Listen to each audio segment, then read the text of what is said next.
오늘 말씀을 또 보려고 합니다. 오늘 말씀은 마가복음 1장 9절에서 15절 말씀입니다. 마가복음 1장 9절에서 15절 말씀.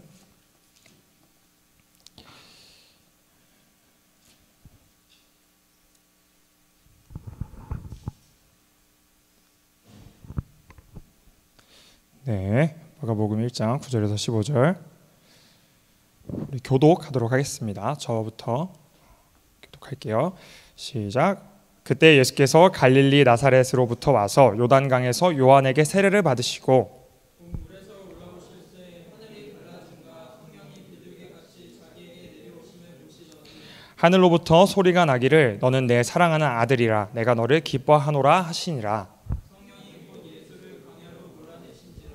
광야에서 40일을 계시면서 사탄에게 시험을 받으시며 들짐승과 함께 계시니 천사들이 수종들더라.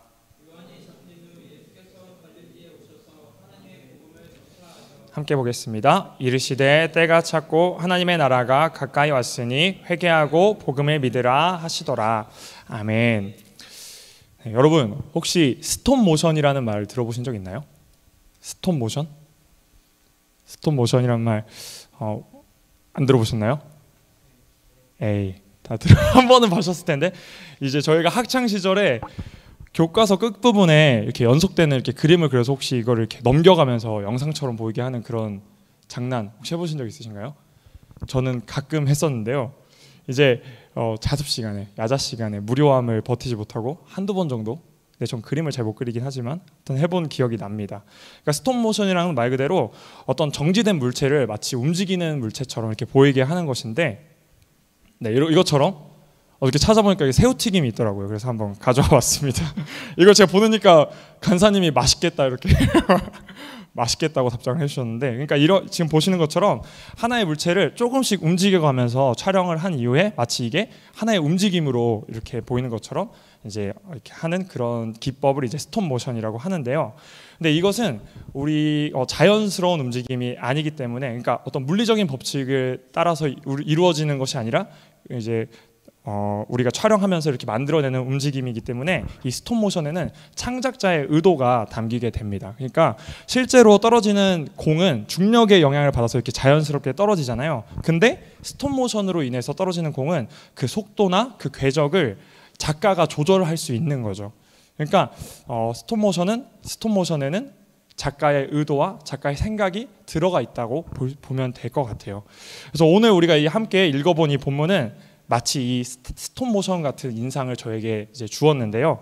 그러니까 오늘 본문에는 세 가지 사건이나 나와요. 그러니까 예수님의 세례, 예수님의 시험, 그리고 예수님의 복음 전파. 이거는 사실은 일정 기간에 거쳐서 일어난 되게 이렇게 오랜 시간에 걸쳐서 일어난 일인데, 그 안에는 수많은 대화도 있을 것이고 또 수많은 행동도 있을 것이고 또 수많은 어떤 현상들이나 사건들이 일어나겠죠.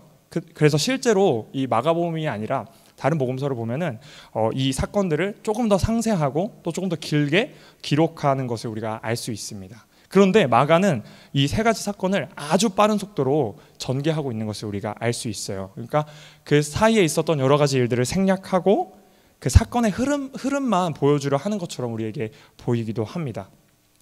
근데 이를 보면서 우리는 마치 스톱 모션을 만들어냈던 그 작가처럼 이 마가에게도 어떤 의도가 있지는 않을까 이렇게 생각해 볼 수 있을 것 같아요. 그러니까 이 마가의 이 사건의 전개를 보면서 비록 자세한 내용들은 많이 생략이 됐지만 이 마가의 속도감 있는 이야기가 우리에게 어떠한 유익을 주고 있다는 것이죠. 그러니까 오늘 본문을 통해서 우리는 16장의 분량 아니면 그 더 이상 되는 그 복음서의 내용을 아주 짧은 시간에 간추려서 볼 수 있는데요. 그러니까 예수님의 복음이라는 그 어마어마한 단어를 초기 사건, 그 예수님의 사역 초기에 몇 개의 사건들을 통해서 우리가 빠르게 훑어볼 수 있는 것이죠. 그래서 이제 오늘 사건들을 보면 속도는 빠르지만 충분히 그 핵심을 보기에는 충분한 것을 우리가 알 수 있어요. 그리고 오히려 핵심만 있기 때문에 헷갈리지 않고 그 복음의 본질에 우리가 집중할 수 있게 되는 것이죠. 그래서 오늘 말씀을 통해서 이 복음의 핵심을 깨닫고 또 그 예수 그리스도의 초대에 반응해서 응답하는 우리 모두가 되었으면 좋겠습니다. 우리 그러면 천천히 이 세 가지 사건을 좀 살펴보도록 하겠습니다. 우리 먼저 9절부터 11절 말씀을 한번 다시 읽어보도록 할게요. 9절부터 11절 한 목소리로 한번 읽겠습니다. 시작.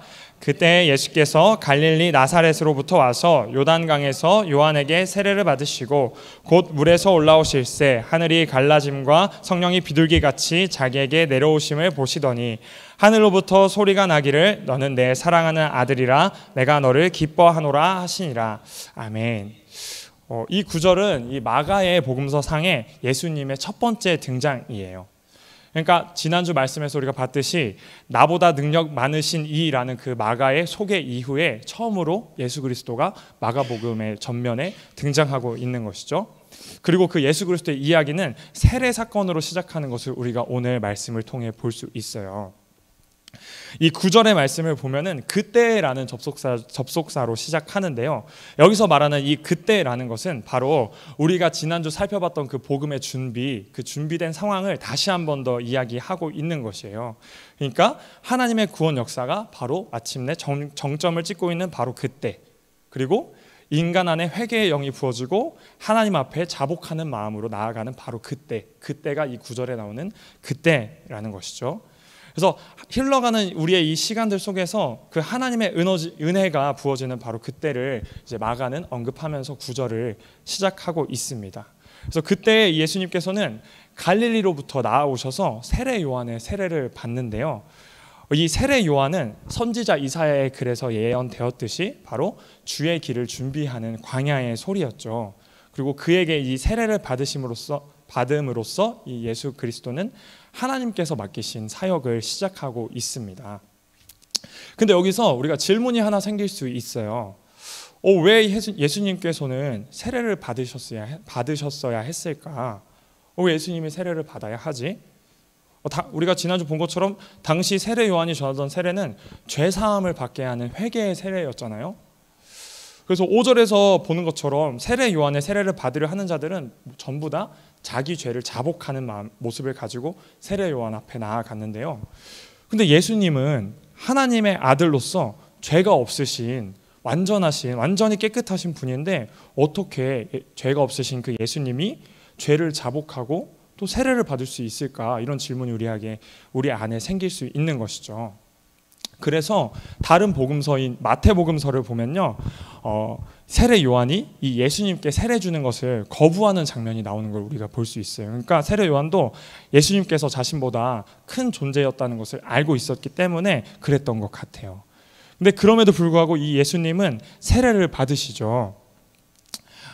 그 이유를 어떻게 알 수 있냐면 그분이 자신의 죄가 아니라 이 세상의 죄, 인간의 죄, 그러니까 인류 전체가 짊어져야 할 그 죄를 해결하기 위해서 이 땅에 오신 분이기 때문에 예수님께서는 세례를 받았다는 것을 우리가 알 수 있습니다. 그러니까 다시 한번 정리하자면 세례 요한한테 나아갔던 그 수많은 사람들은 모두 자신의 죄를 가지고, 그러니까 개인의 죄를 해결받기 위해서 나아갔습니다. 반면에 이 예수 그리스도는 자신의 죄를 해결할 필요가 없으신 분이셨는데도 우리 인간의 죄를 해결하기 위해서 세례 요한 앞으로 나아가셨던 것이죠. 에베소서 1장 말씀을 보면요, 이 예수님께서 이 땅에 오셔서 낮아지셔야 했던 그 세례를 받으셔야 했던 이유를 더욱더 분명하게 드러내 주는데요. 이제 에베소서 1장 4절부터 7절 말씀이에요. 우리 화면을 보시면서 한번 확인해 보면 좋을 것 같아요. 제가 한번 읽어볼게요. 곧 창세전에 그리스도 안에서 우리를 택하사 우리로 사랑 안에서 그 앞에 거룩하고 흠이 없게 하시려고 그 기쁘신 뜻대로 우리를 예정하사 예수 그리스도로 말미암아 자기의 아들들이 되게 하셨으니 이는 그가 사랑하시는 자 안에서 우리에게 거저 주시는 바 그의 은혜의 영광을 찬송하게 하려는 것이라. 우리는 그리스도 안에서 그의 은혜의 풍성함을 따라 그의 피로 말미암아 속량 곧 죄사함을 받았느니라. 아멘. 그러니까 예수님께서는 우리의 죄사함을 위해서, 인간의 죄의 문제를 해결하기 위해서 이 땅에 오셨다는 것을 더욱더 분명하게 이 에베소서 말씀을 통해 우리가 알 수 있는 것이죠.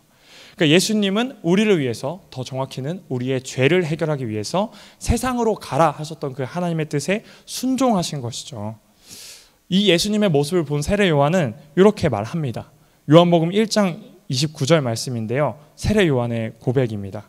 이튿날 요한이 예수께서 자기에게 나오심을 보고 이르되 보라 세상 죄를 지고 가는 하나님의 어린 양이로다. 그러니까 세례 요한은 이 예수님의 모습을 보면서 예수님께서 세상 죄를 지고 가는 하나님의 어린 양이다라고 이제 말하고 있는 것이죠. 그래서 이 예수님의 세례, 그 예수님의 낮아지심 이후에는 어떤 일이 일어납니까? 예수님께서 이제 세례를 받고 물에서 올라오시면서 하늘의 갈라짐과 또 비둘기 같은 성령의 내려오심을 체험하게 됩니다. 이는 우리한테 예수님은 보통 사람이 아니라 바로 하나님의 아들이시며 또 성령의 기름 부음을 받은 메시아이심을 알려주고 있는 거예요. 그리고 하나님께서는 예수님께 바로 이렇게 말씀하십니다. 오늘 말씀을 보면 너는 내 사랑하는 아들이다. 내가 너를 기뻐한다. 이렇게 하나님은 예수님께 말씀하고 계신 것이죠. 그러니까 하늘의 모든 영광을 버리고 이 땅 가운데 오신 그 자신의 아들을 하나님께서는 기뻐하고 계신 것입니다. 하나님의 근심, 또 하나님의 한탄을 자아냈던 인간들과는 달리 예수님께서는 하나님의 말씀에 순종함으로 그분의 기쁨이 되고 계십니다.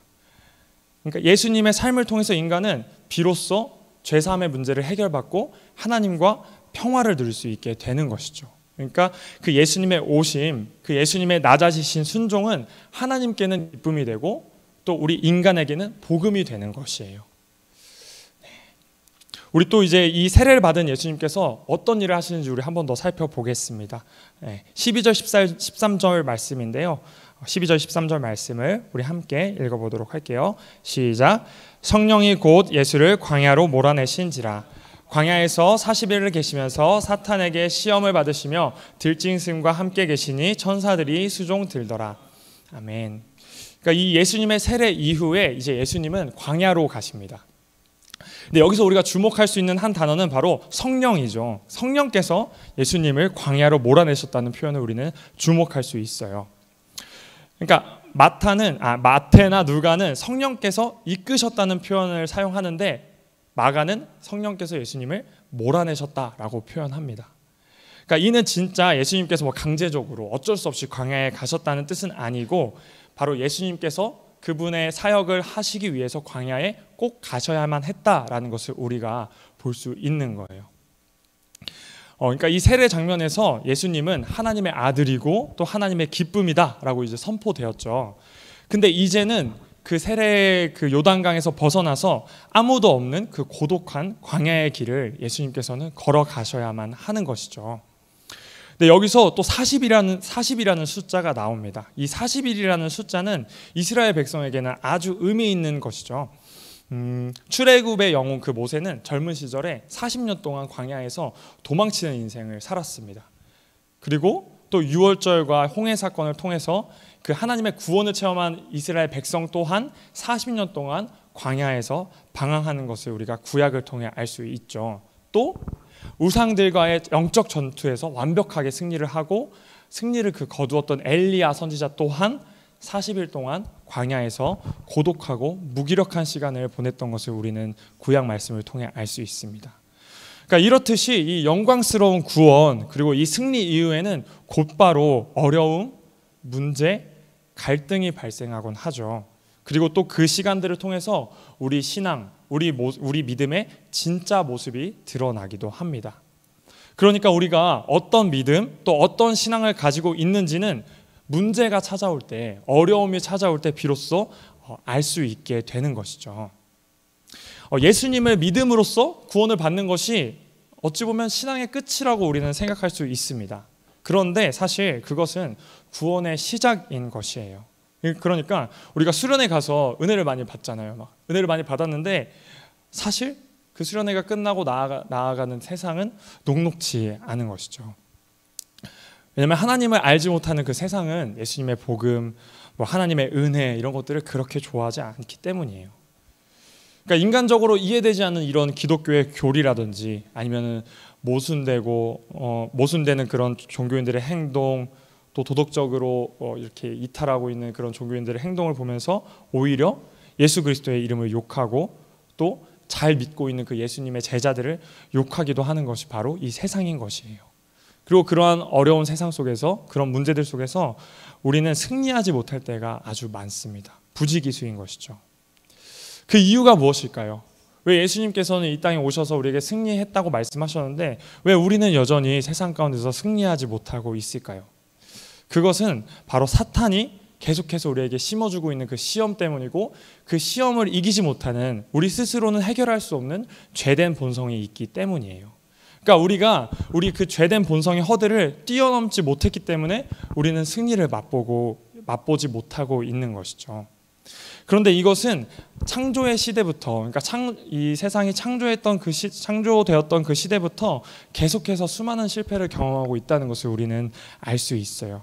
지난주 말씀에서 봤듯이 우리는 이 구약 성경의 수많은 인물들을 통해서 그 실상을 파악할 수 있는데요. 오늘은 다윗의 모습을 잠깐 살펴보도록 하겠습니다. 그러니까 그 다윗은 하나님께 대한 순수한 신앙을 가지고 있었죠. 시편 말씀을 보면은 다윗이 얼마나 하나님 앞에 순수하게 나아갔는지, 또 열정 있게 나아갔는지 우리가 알 수 있죠. 그리고 하나님께서도 그것을 아주 기쁘게 여겨주셔서 그를 이스라엘의 왕으로 불러주시죠. 그리고 다윗은 그 이스라엘의 그 군사들을 이끌고 수많은 전쟁에서 승리했고, 또 이스라엘의 원수와의 싸움에서도 승리하는 경험을 다윗은 했습니다. 그런데 이 다윗이 결국에는 어떤 모습을 보입니까? 자신의 부하의 아내를 겁탈하고 또 그 부하를 배신하는 과오를 저지르게 되죠. 그러니까 그 자신의 안에 있는 그 탐욕, 그 욕심의 문제를 끝내는, 해결하지 못하는 다윗의 모습을 우리는 구약 성경을 통해 볼 수 있는 것이에요.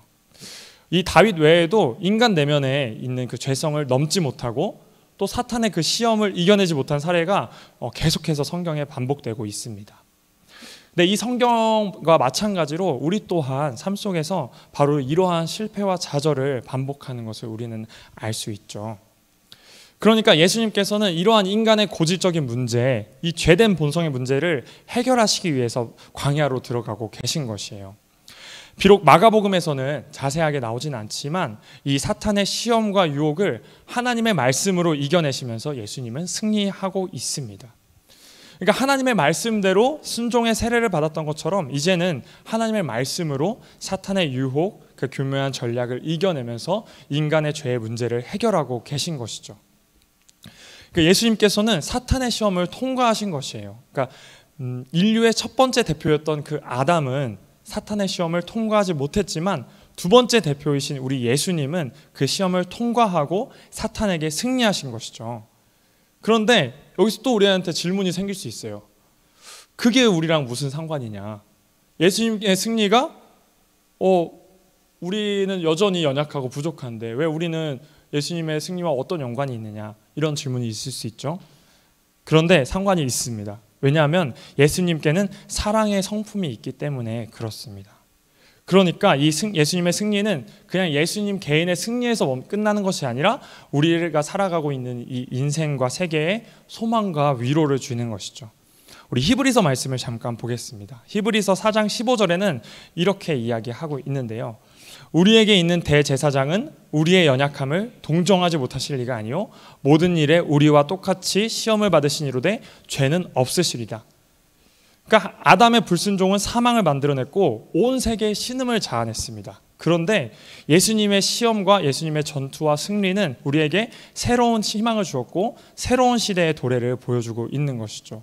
그리고 그 승리하신 예수님께서 우리를 불쌍히 여기심으로 우리의 승리를 돕고 계시다라는 것을 우리는 알 수 있는 것이에요. 그렇기 때문에 예수님의 승리가 온 땅에게 평화를 주고 다시 한 번 더 우리 인간에게는 복음의 소식이 되는 것이죠. 자, 이제 우리는 이 예수님의 세례와 시험을 통해서 그 예수님의 사역이, 예수님의 인생이 우리에게 복음이 된다는 것을 보았죠. 우리 이제 마지막으로 14절 15절 말씀을 한번 읽어보도록 할게요. 14절 15절. 자, 시작. 요한이 잡힌 후 예수께서 갈릴리에 오셔서 하나님의 복음을 전파하여 이르시되 때가 찼고 하나님의 나라가 가까이 왔으니 회개하고 복음을 믿으라 하시더라. 아멘. 이제 예수님께서는 자신이 오셨던 그 갈릴리로 다시 돌아가십니다. 그러니까 아까 9절 말씀에서 갈릴리로부터 나아오셨는데 이 세례와 시험 이후에 다시 예수님께서는 갈릴리로 돌아가고 계신 것이죠. 근데 이 갈릴리는 어떤 곳이었냐면요, 그 당시에 수많은 사람들, 수많은 인종과 수많은 직업을 가진 사람들이 모여 사는 그런 곳이었어요. 그러니까 수많은 언어, 수많은 문화가 섞이면서 정치적으로 또 상업적으로 이 이스라엘 백성들의 생활의 중심지가 되는 곳이 이 갈릴리였는데요. 그러니까 고대 근동, 그러니까 그 당시 시대에 여러 제국들이 교차하고 있는 곳이 바로 이 갈릴리였고, 그래서 이 갈릴리라는 도시에는 많은 군대가 주둔하고 또 많은 외교관들, 정치인들이 드나드는 곳이었어요. 이것을 통해 우리가 무엇을 알 수 있을까요? 바로 복음은 세상의 중심부까지 파고 들어가야 한다는 것을 우리는 알 수 있는 것이죠.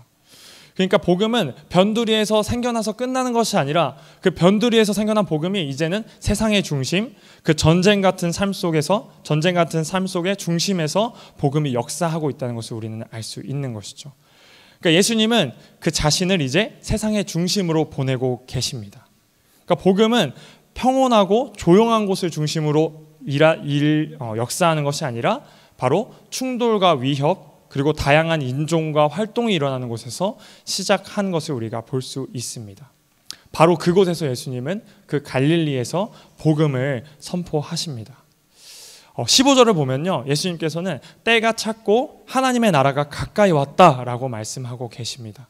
이는 예수님께서 바로 이 땅에 오셨고 이제 하나님의 통치가 이 세상 가운데 있을 것이다 라는 선포인 것이죠. 그러니까 이제 그 예수님의 오심, 그 예수님의 낮아지심으로 말미암아서 하나님의 때가 완성된 것이에요.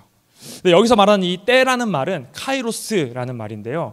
이 카이로스는 뭐냐면 우리가 생각하는 이렇게 시계를 보면서 이렇게 흘러가는 어떤 역사적인 흐름의 시간이 아니라 어떤 사건 중심으로 설명되는 수직적인 시간이라는 것은 우리가 알 수 있어요. 그러니까 이 카이로스는 하나님이 일하시는 어떤 특정한 시간, 그리고 하나님의 구원 역사가 펼쳐지는 특정한 사건이 바로 카이로스, 그때라는 것을 우리가 알 수 있습니다. 그러니까 그 카이로스의 때에, 그 하나님의 때에 하나님의 나라가 임한다는 것이죠.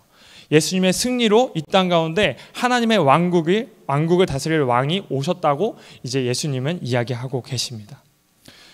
그 예수님을 인해서 드디어 하나님 나라가 이 땅 가운데 실현되게 됩니다. 그런데 여기서 우리가 알아야 할 것은 이 하나님의 나라라는 것은, 예수님의 다스림이라는 것은 지리적인 통치가 아니에요. 그러니까 하나님 나라의 중요한 특징은 바로 어떤 곳을 통치하느냐, 어떤 땅이 하나님 나라이냐라는 것이 아니라 통치자, 누가 다스리느냐가 바로 하나님 나라의 주요 사안인 것이에요. 그렇기 때문에 예수님께서 지금 선포하고 계신 이 하나님 나라는 아주 동적이에요. 그러니까 하나님의 통치가 임하는 곳이면 그곳이 어느 곳이든지 바로 하나님의 나라가 된다는 것이죠. 그런데 이 유대인들의 생각, 그러니까 이 당시를 살아가던 이 유대인들의 생각은 이 하나님 나라를 다르게 생각하고 있었어요. 그러니까 유대인들은 저번에도 얘기했지만 로마로부터 자신들을 구해줄 그런 정치적이고 군사적인 메시아를 간절하게 기다리고 있었죠. 그래서 그들한테 있어서 이 하나님 나라가 왔다라는 그 이야기는 아주 흥분되고 아주 기대되는 선포였어요. 왜냐하면 이제 그 로마의 압제로부터 벗어나 우리가 독립국가를 이룰 수 있구나, 우리의 자주적인 나라를 이룰 수 있구나라고 생각했기 때문에 이 유대인들은 이 하나님 나라의 선포가 아주 기대되는 선포였던 것이죠. 그런데 안타깝게도 이러한 유대인의 생각, 이 유대인의 기대가 이 마가복음 안에서 계속해서 예수님의 하나님 나라와 충돌되고 또 오해와 논쟁을 만드는 것을 우리가 볼 수 있어요. 그럼에도 예수님은 이렇게 선포하십니다. 회개하고 복음을 믿으라, 이렇게 선포하고 계시죠. 이 말은 이렇게 바꿔볼 수 있습니다. 회개하고 예수를 믿으라. 왜냐하면 이 복음이라는 것은 바로 예수 그리스도의 삶 그 자체이기 때문인데요. 그러니까 이 예수님의 선포, 그러니까 복음을 믿으라는 이 선포는 단순히 말로만 선포된 것이 아니란 말이죠. 예수님은 삶을 통해서 또 우리가 아까 봤던 것처럼 그분의 순종과 그분의 승리를 통해서 온 몸으로, 온 마음으로 이 복음을 선포하셨습니다. 그래서 이 예수님, 이 복음이 되어서 우리에게 오신 예수님이 드디어 우리에게 회개와 믿음을 요구하고 계신 것이죠. 우리가 계속 살펴본 것처럼 이 회개는 바로 방향의 전환입니다. 그러니까 단순히 죄의 고백과 단절이 아니라 우리 삶의 모든 부분을 방향을 돌려서 예수님께로 가는 것이 바로 회개인 것이죠. 그래서 우리가 어느 순간, 어느 기간 동안, 그러니까 어떤 시간 동안 특정 행동을 참는다거나 아니면 그것을 하지 않는다고 해서 회개한 것이 아닙니다. 이는 잠깐이나마 우리한테 마음의 안정을 줄 수는 있고 또 죄의식을 줄여줄 수는 있지만 그것이 하나님과 우리의 관계를 회복시켜주지는 않습니다. 그러니까 하나님께로의 돌이킴, 그 회개는 우리의 어떤 도덕적인 그런 기준이나 우리 삶의 양식이 아니라 우리 삶의 어떤 행동 양식이 아니라 바로 전인격적으로 우리가 변화되어서 하나님께로 나아가는 것이 회개라는 것을 우리가 알 수 있는 것이죠.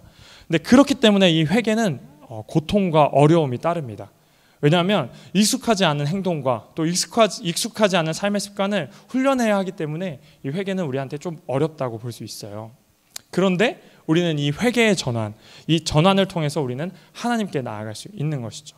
이 회개를 통해서 우리는 하나님을 더욱 알아갈 수 있게 되고 또 마침내는 그 하나님의 은혜를 고백할 수 있게 되는 것이에요.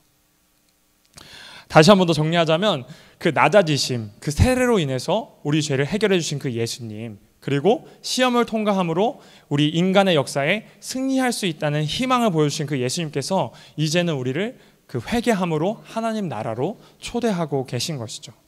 근데 여기서 우리가 하나 더 알 수 있는 것은요, 이 하나님 나라에 들어가는 것, 이 회개하는 것조차도 우리한테 주도권이 있지 않다는 것을 우리가 알아야 하는데요. 그러니까 이 회개하고 복음을 믿으라는 이 예수님의 말씀의 기초, 그 전제 조건이 뭐냐면요, 바로 하나님 나라를 이 땅 가운데 오게 하시는 그 하나님의 말씀에 있다는 것을 우리가 알아야 하는 것이죠. 그러니까 그 하나님의 때에 완성시키신 그 예수 그리스도의 복음이 있기 때문에 우리가 하나님 나라로 들어갈 수 있다는 것입니다. 그러니까 우리는 그저 이 예수 그리스도가 이 땅 가운데 오셔서 하셨던 그런 사역들, 그런 인생을 통해서 그 사실들에 우리가 반응하고 그 기뻐하며 감격하는 것이 바로 회개하고 복음을 믿으라, 그 믿음이라는 것을 우리가 알 수 있습니다. 그렇기 때문에 이 믿음은 반응입니다. 그러니까 그 하나님의 놀라운 은혜를 우리의 마음에 진심으로 알아차리고 깨달을 때 나오는 우리의 자연스러운 선택, 생각, 행동, 그 반응이 바로 믿음이라는 것이죠. 이제 말씀을 좀 마치려고 하는데요. 제가 서론에서 말씀을 드렸듯이 지금 3가지 사건을 상당히 빠른 속도로 우리는 살펴보았습니다. 그러니까 예수님께서는 하나님의 뜻에 순종하셨고 또 세상 가운데 오셔서 완전히 낮아지심으로 인간의 죄를 짊어지셨죠. 그래서 그분의 순종으로 예수 그리스도는 하나님의 기쁨이 되었고 또 막혀있던 인간과 하나님 사이의 담을 허무셨어요. 또 예수님은 사탄의 시험으로부터 승리하셨습니다. 인간으로서는 절대 이길 수 없었던 그 죄의 문제, 그 인간의 내면 깊은 곳에, 뿌리 깊은 곳에 도사리는 그 죄성의 유혹을 극복하고 하나님의 말씀으로 사탄의 시험을 이기셨습니다. 그래서 그분의 승리는 우리에게 희망이 되었던 것이죠. 그러니까 마가의 복음은 이제 첫 번째 발걸음을 떼서 1장에 머물고 있지만 예수님께서는 벌써 우리한테 이 복음의 핵심을 보여주고 계신 것이죠. 그 예수 그리스도의 존재와 그 인생은 복음 그 자체, 그러니까 그 복음의 실현이라고 우리는 말할 수 있습니다. 그 하나님으로부터 멀어져서 죄의 노예가 되었던 그 인간의 역사 속으로 인간의 문제를 해결할 수 있는 그 예수 그리스도의 복음이 실현되어서 들어오게 된 것이죠. 그래서 이 온 인생으로 선포하고 있는 이 회개하고 복음을 믿으라는 이 예수님의 초대에 우리는 반응해야 하는 것입니다. 나의 죄를 짊어지기 위해서 또 나의 패배를 승리로 바꾸기 위해서 이 땅 가운데 오신 그 예수님을 우리는 마음을 다해 모셔드려야 하는 것이죠.